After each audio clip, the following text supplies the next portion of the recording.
Oi, gente, tudo bem? Como vocês estão? Aqui é a terapeuta Bruna e hoje eu vim falar sobre o amor próprio, mas assim, aquela listinha, né? O que é? Como é que eu faço? Por onde eu começo? Criar uma listinha assim para eu começar a me amar? Então, hoje eu vim trazer a listinha para ficar mais fácil da gente entender o processo. Brincadeiras à parte, mas para ficar mais fácil da gente entender o processo depois que a gente saiu mais destruído da família, porque o lar disfuncional ele não é uma coisa que acontece depois que a gente teve uma estruturação, né? Ele é destrutivo na sua origem, então a gente já está muito quebrado, né? Entre aspas, para a gente poder se recuperar. Tem coisas que podem ser irrecuperáveis, inclusive, mas a gente tem condições de ir trabalhando e de ir se curando nessa caminhada aí, que é uma caminhada de reconstrução. Não tem muito jeito. Então hoje eu vim dar a listinha, né? Já que a gente não sabe direito por onde começar e o que a gente, por onde a gente começa. Né? Quando a gente vê que está realmente muito mazelado. Então a primeira coisa é não se culpe pela distância. A distância tem que ser feita, o distanciamento, o afastamento precisa ser feito para você se reorganizar e entender. Toda a dinâmica abusiva, a gente já vai ter um esclarecimento maior quando a gente está fora dela. Né? É muito comum pessoas que estão em dinâmica de abuso não perceberem ali o que está acontecendo realmente quando estão dentro e demorarem um tempo ainda para entender o que aconteceu, mesmo fora da lógica. É comum, inclusive, pessoas se sentirem mal fora do ambiente familiar, a princípio, né? Se nada for feito, ela pode continuar se sentindo mal. Mas a princípio ela pode até se sentir mal, se sentir satisfeita com a nova vida, porque ela precisa de um tempo para entender e reprogramar que as coisas boas também são possíveis. Porque a mensagem suboculta da família disfuncional é que não é possível para você, né? Então fique aqui, que aqui tá ruim, mas está aqui, porque o que você sonha não é possível para você. Então essa eu acho que é a máxima, né?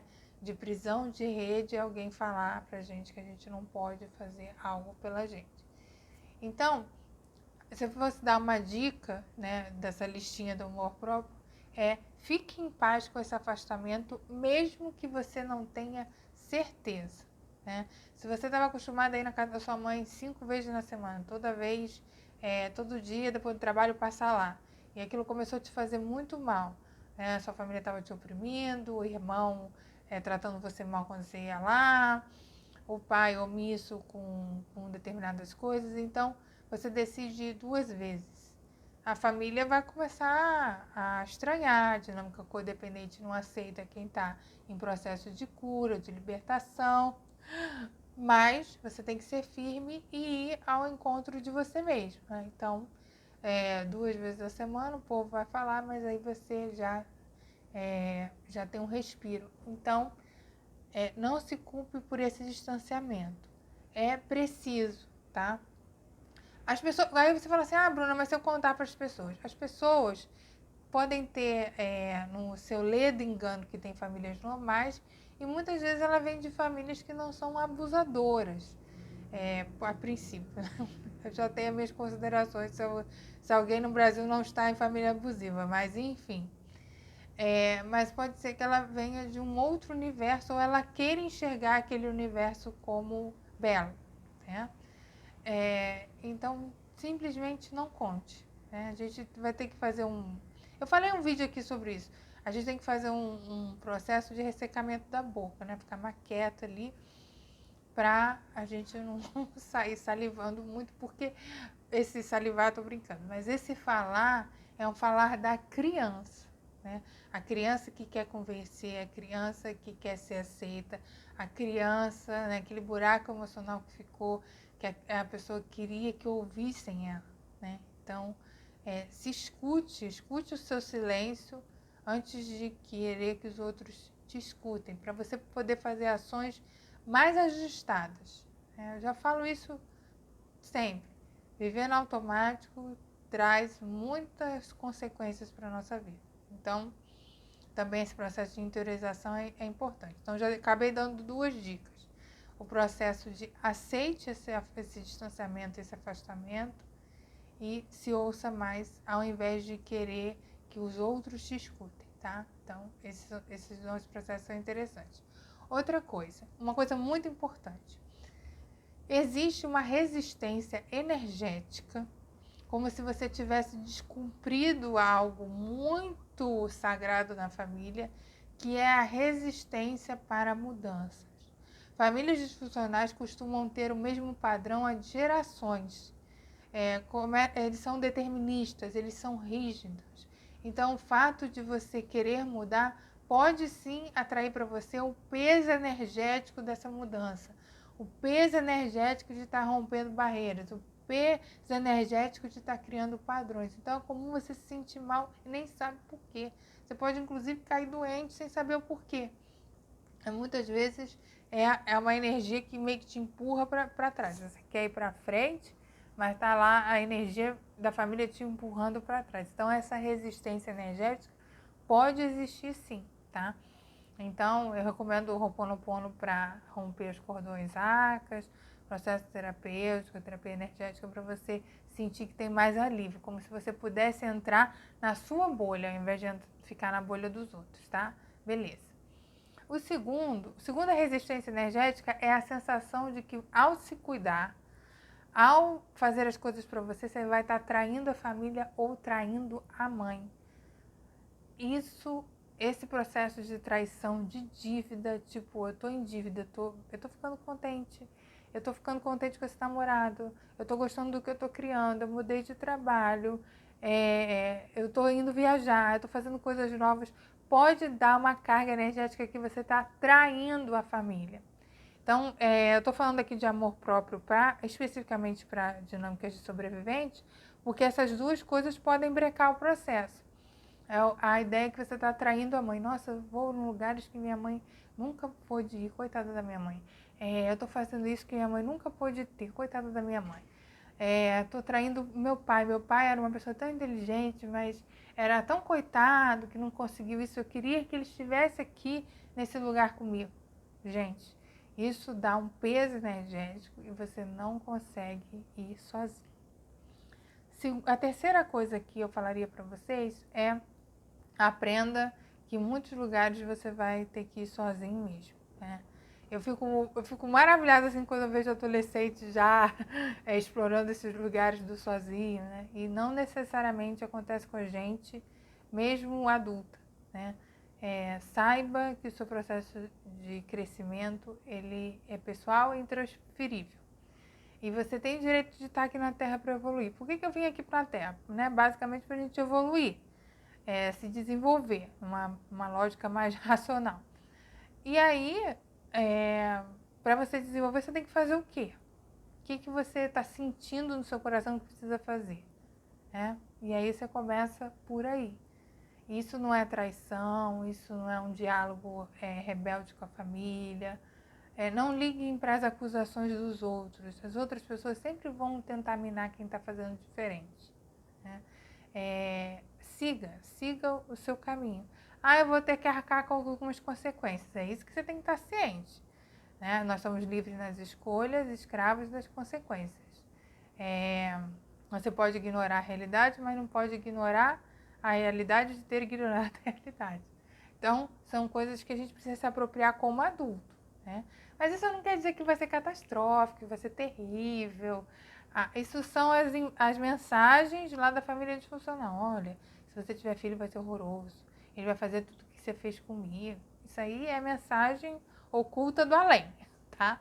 Confie no processo de que você está no caminho bom, que você está escolhendo coisas boas para você. Você empata, ou empata ele centrado. Ninguém segura essa pessoa. Empata centradinho é the must, muito bom.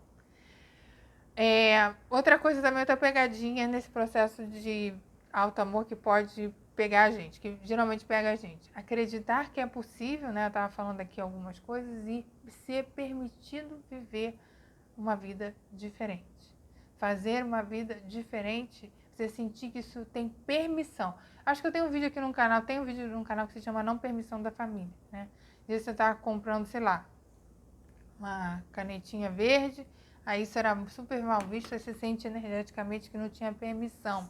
Ou coisas na sua vida que sempre com a família davam certo, davam errado.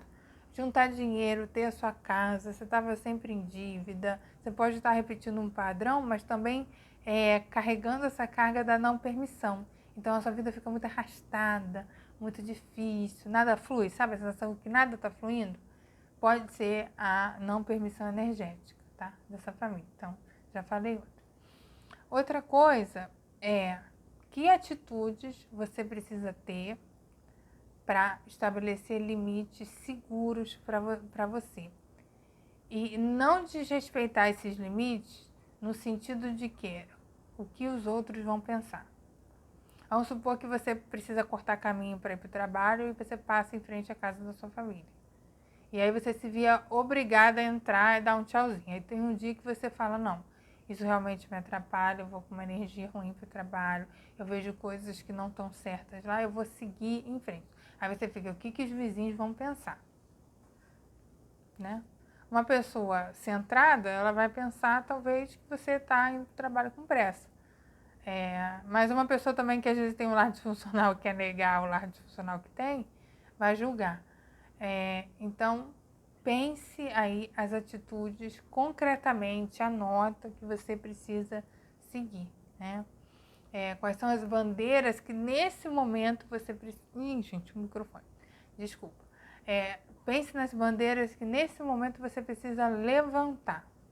Né? Não, essa bandeira aqui vai me dar saúde. Essa bandeira aqui vai me dar prosperidade. Essa bandeira aqui vai me dar força. Se nutram, gente, se nutram. E uma das formas da gente nutrir é saindo das redes, sabe? Agora, uma coisa que acontece com muita frequência é o medo de ficar sozinha. Eu sempre falo sobre isso. Gente, é comum. Dentro desse processo, é muito difícil pessoas codependentes que podiam ser passivo-agressivas com você, que podiam te xingar, como acontece. Acontece de mães baterem na cara dos filhos com 15, 16, 18 anos. Mesmo criança. Criança é abominável isso, mas assim, né, um processo já adulto, a gente achar que não pode segurar a mãe para ela parar de te bater, né? Essas situações, elas são situações indignas. São situações que violam o direito de você existir. E aí você fala assim, Bruna, mas eu tô fazendo tanta coisa errada na vida. Mas você tinha estrutura para fazer o certo? Né? Vamos acionar essa reestruturação. Às vezes a gente está tão desconexo da gente mesmo que a gente vai fazendo as coisas e não consegue pensar nas consequências daquilo, não consegue pensar com amor próprio. Então, na listinha de amor próprio, veja realmente quais são as atitudes imprescindíveis para você estar vivo. Vivo emocionalmente, espiritualmente, com a sua saúde em dia, o seu trabalho em dia, todas as áreas da sua vida, lazer, os sacrifícios que você topa fazer, os sacrifícios que você não quer fazer. Quando a sua vida estiver mais vazia, você vai entendendo que precisa aparecer algo. E esse precisa aparecer algo vai vir.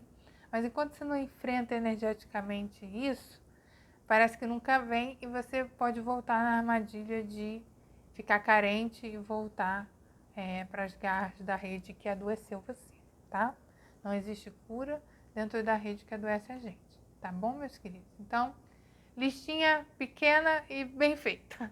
Começa por aí e depois você me conta aqui como é que foi. Um beijo, gente. Tchau.